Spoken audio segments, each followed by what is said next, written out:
Good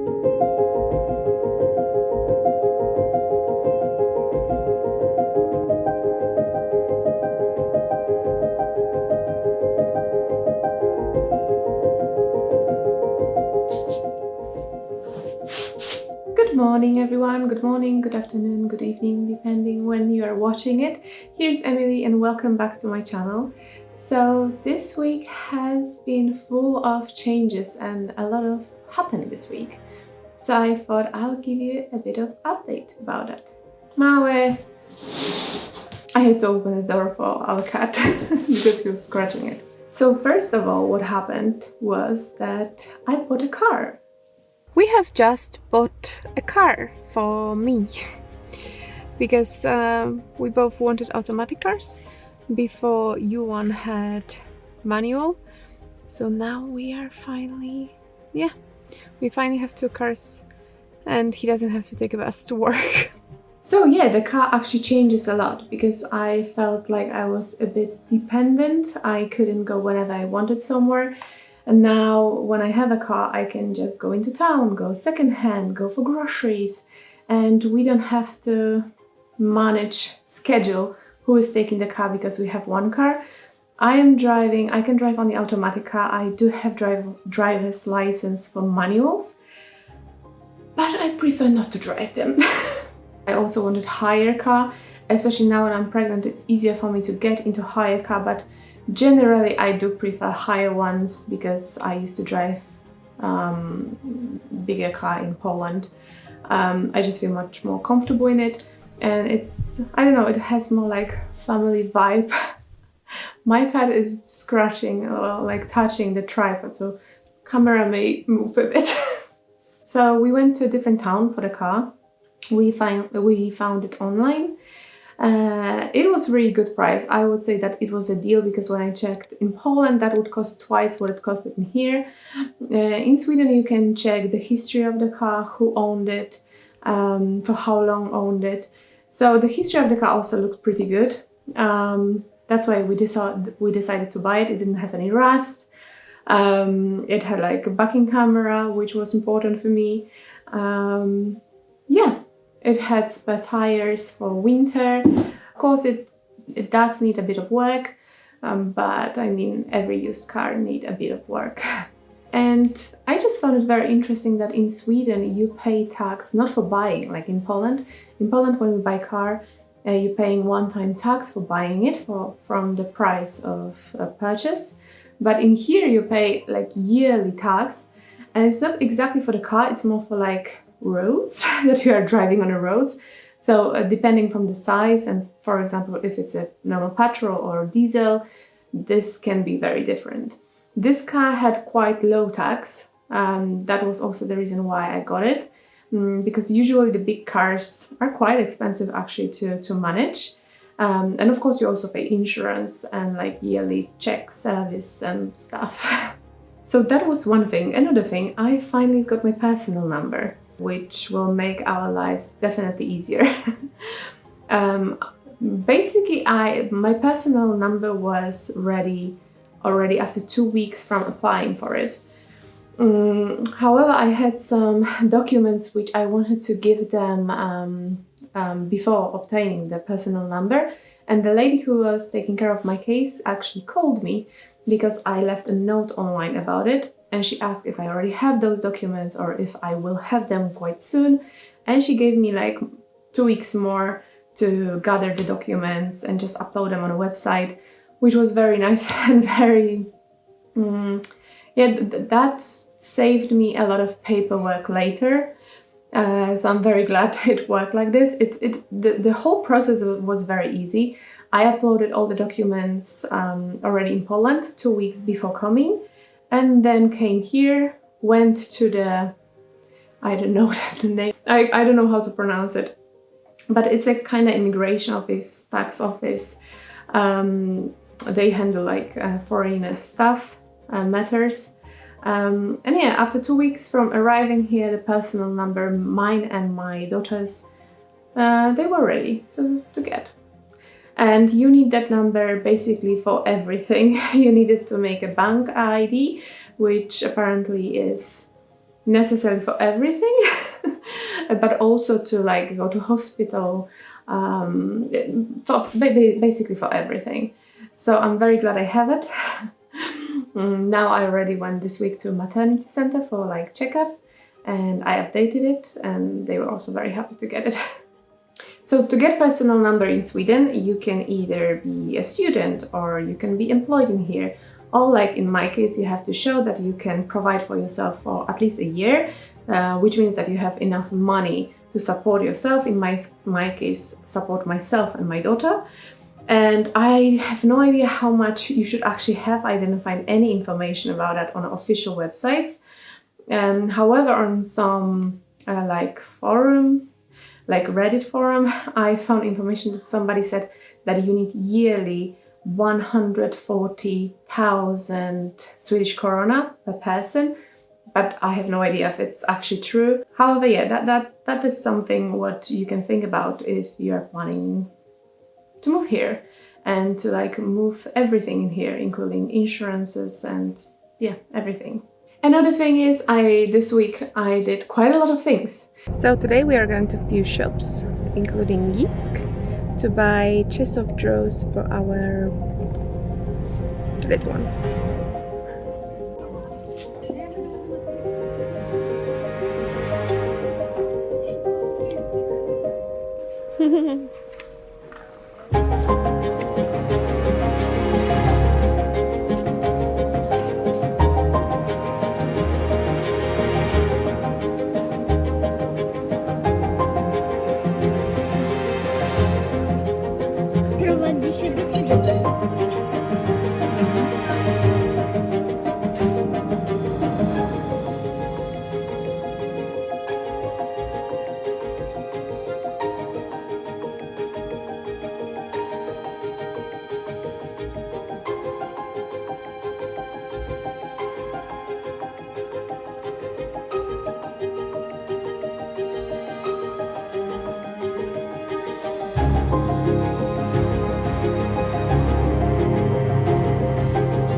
As I told you, I went to maternity center, and that was also different, like weird experience. It's so much different than in Poland. You don't really see gynecologist, you see just midwife, and they just check the heartbeat of the baby. They don't do ultrasounds anymore in the third trimester.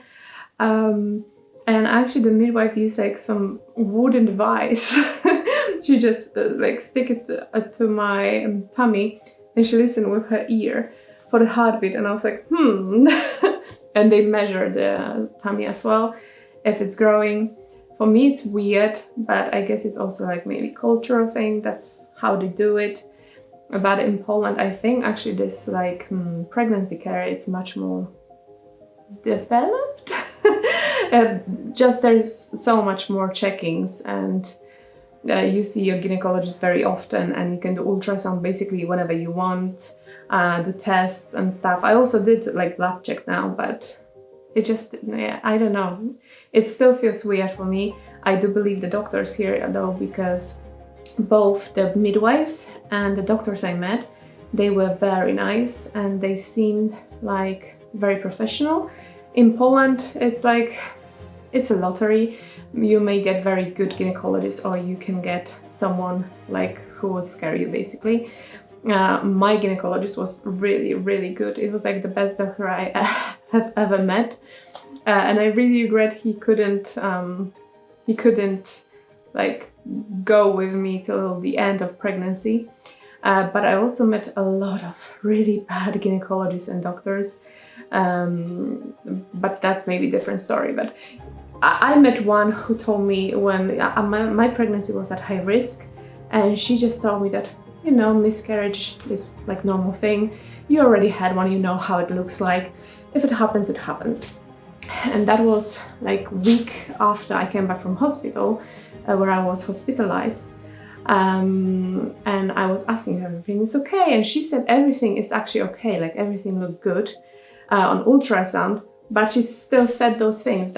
I found it very like unprofessional. It was just very harsh. That's not how doctors are supposed to talk with you.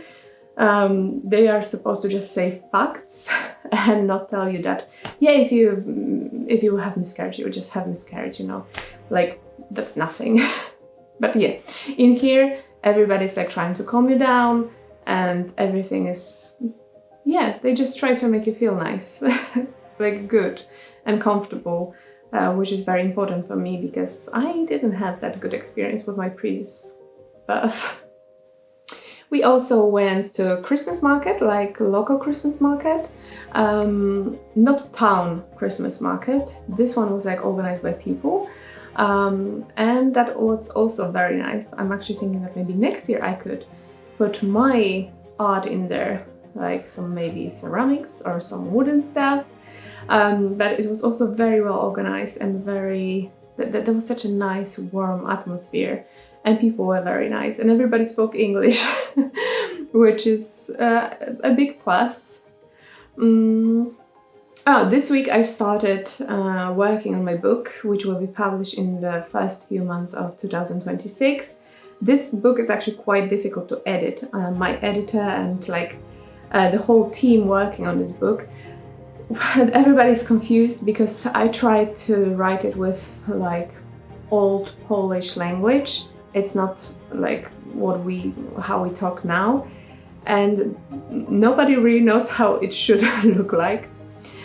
So there's a lot of discussions. We are trying the stuff, and that takes a lot of time. It takes like 5 times more time than it would take with normal book. But I'm glad we started. I really love this book and I can't wait to publish it. I'm really curious how people will react. Because in Poland, as I said, we don't really use this language anymore. I mean, you can understand everything, but like the grammar is a bit different. And the action takes place in 17th century. So yeah, I love that story. I'm really curious how people will react to that. We also bought Buggy, a stroller for our baby. I will not show you that because we actually picked it up today. So maybe I'll show you in the next vlog, or maybe I'll make like a whole video about like baby stuff, because I've also got some packages which came this week. I think I recorded some of them, but one box is definitely untouched and it's waiting for the camera. And this week I'm also planning to buy some furniture for living room, because I have a lot of things, for art, for creating art, and there's no space in the house for that. So I'm planning to like put furniture all over the wall and start also organizing the baby things, because yeah, time is running out and I'm thinking like in a month I won't be able to move much. So yeah. Oh, and dryer. I really need a dryer. I will buy that today. So I think that was quite short video with a little bit of update. I will try to record a video once a week. If you are interested in any specific topic, you can just write it down below and I will either answer in a comment or I will make actually a video out of it. So yeah, thank you very much for watching, guys. And to be honest, I was very surprised how many views my video got. I was scared about how it will look like, because as I told you in the last video, I used to be a YouTuber and my videos, I was quite good. I used to have like per video, I used to have like 60,000 views, 130,000 views. Some of my videos were over 500,000 views. And I had a lot of those videos. There was like 200 videos with so many views, and it just feels weird to come back. However, I'm so glad that there were so many viewers from Poland who welcomed me so like warmly.